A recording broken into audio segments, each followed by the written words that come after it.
Welcome to Smack This, the unofficial Godsmack podcast. I'm your host, Kevin Humphrey, where I talk all things Godsmack. This is episode 38 this week, Strip Mind. This week in Godsmack News, on Saturday, the band posted part 2 of the You Asked, We Answer videos. This is part 2. The question was, what was the song that was the longest and hardest to record? Shannon actually answered this one. He said the song The Truth. He actually didn't play drums on this song. Sully did. He said he couldn't really drum to it because Sully hadn't had the lyrics for it yet. So Sully ends up playing on that song. And in fact, from what I read, uh, Shannon doesn't play on the title track either, Lighting Up the Sky. I have a feeling Sully did that as well. So maybe we'll hear some more. If you want to check out that video, Shannon answering that question, go check out their social media. On Sunday, the band announced that Bad Wolves and Bullet for My Valentine will be the opening bands for the Friday, May 26th show in Mount Pleasant, Michigan. I thought it was supposed to be I Prevail, but maybe I Prevail has to pull out a little early uh, because of tour scheduling. Who knows?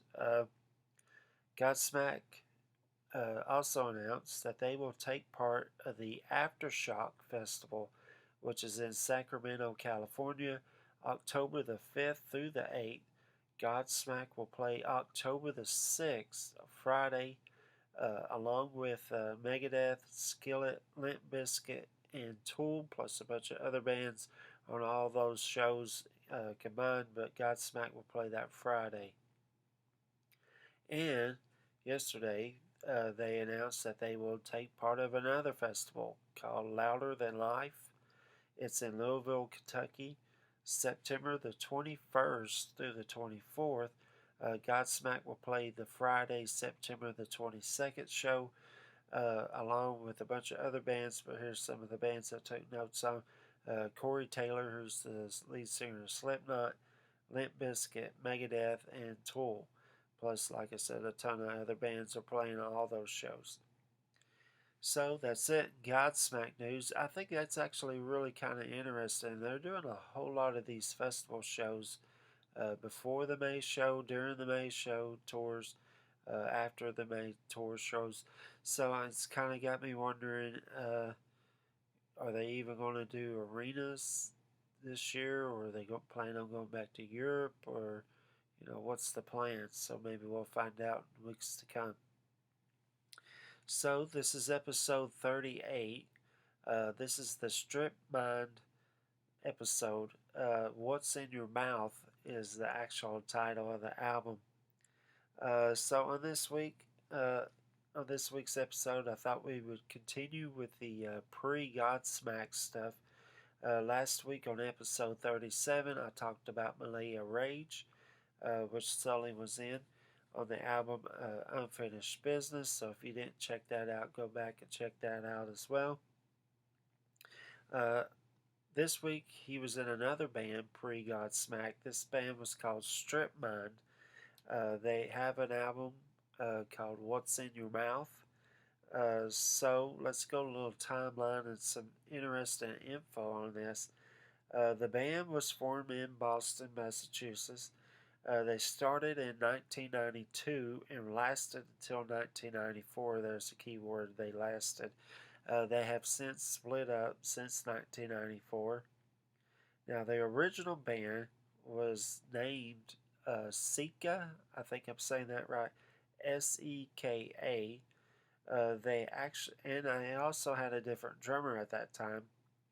The band was forced to change that name because of a porn star named the same, Seka, Seka.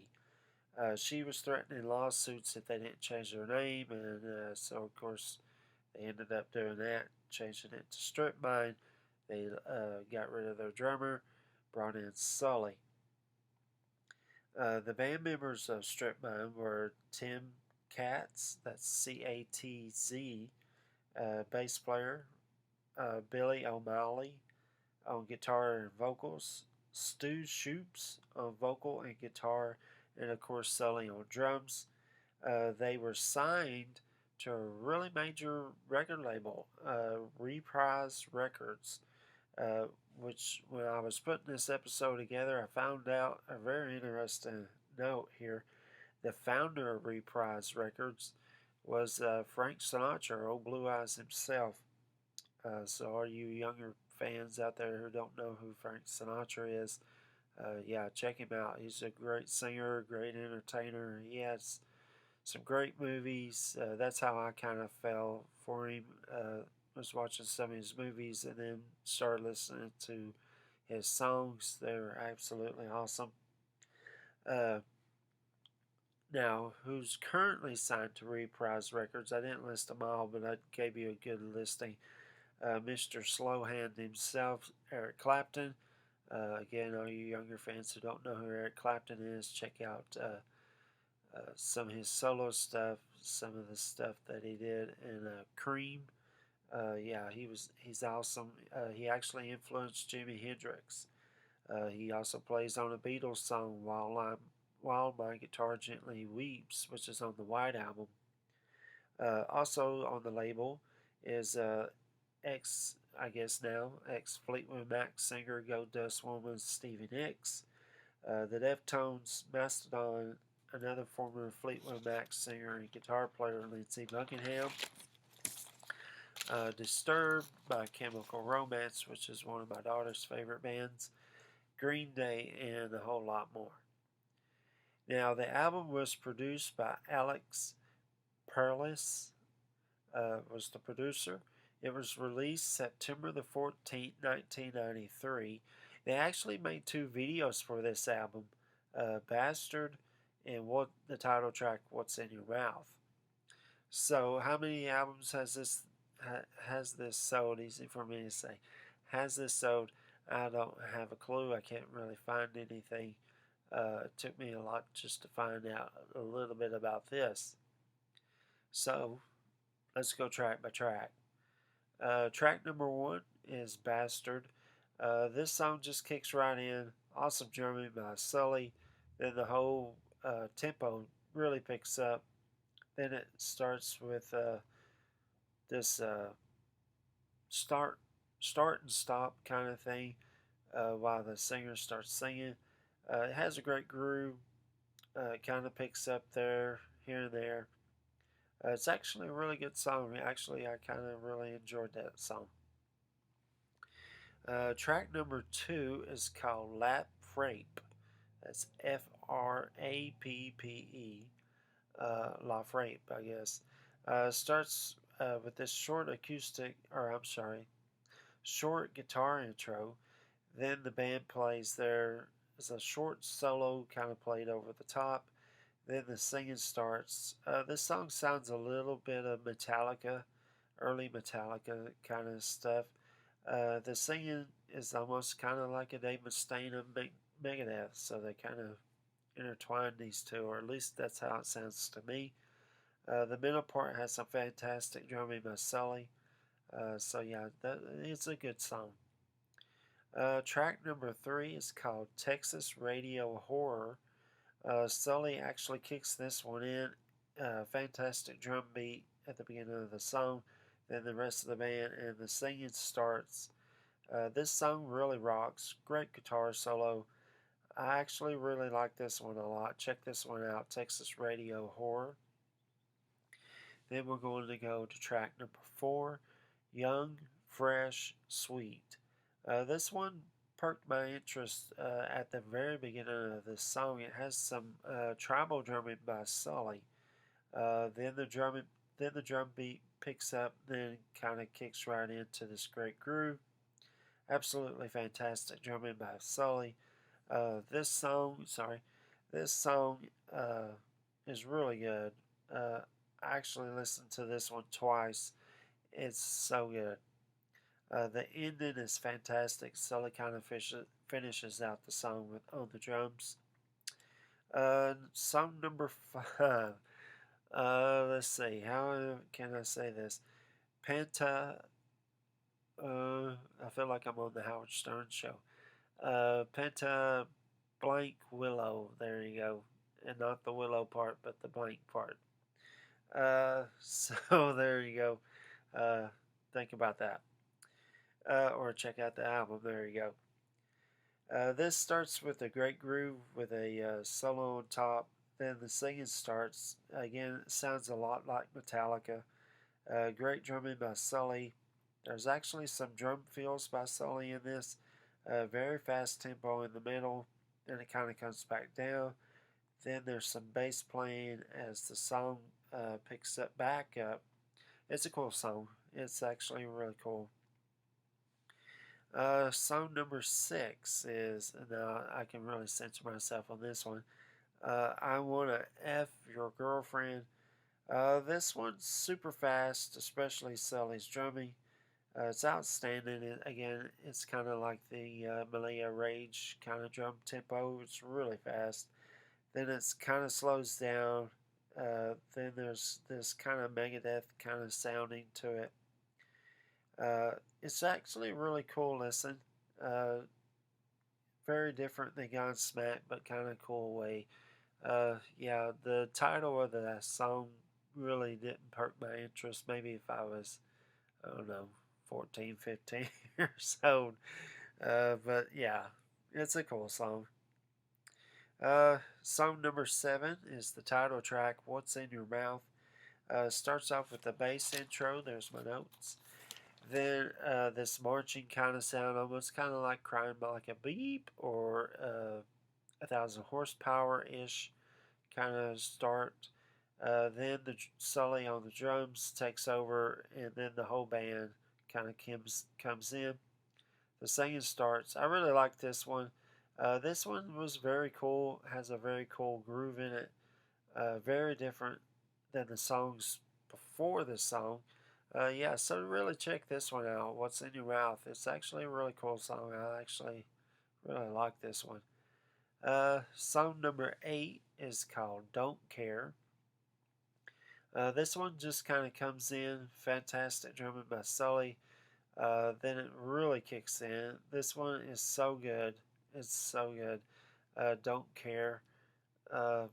I listened to this one twice as well. This was another one of those songs that really perked my interest. All the way around, a great song. Again, check that one out. Don't Care. Song number 9 is called Kill Me. This one just starts with the band kicking on all cylinders, really rocking. Very cool song. Great beat by Sully. The playing all the way around is fantastic on this song. Then it kind of slows down where there's a almost kind of sounds like an acoustic guitar playing. Just doesn't really fit in it, but it does at the same time. Then it kind of builds right back up.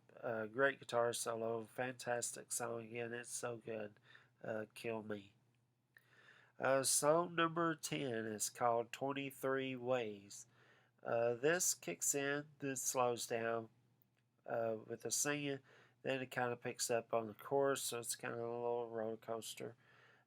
There's a great drumming part by Sully in the middle part of the song. It's really good. And then at the end of this song, Sully kind of finishes out. So yeah, check this one out as well. 23 Ways. It's a good song.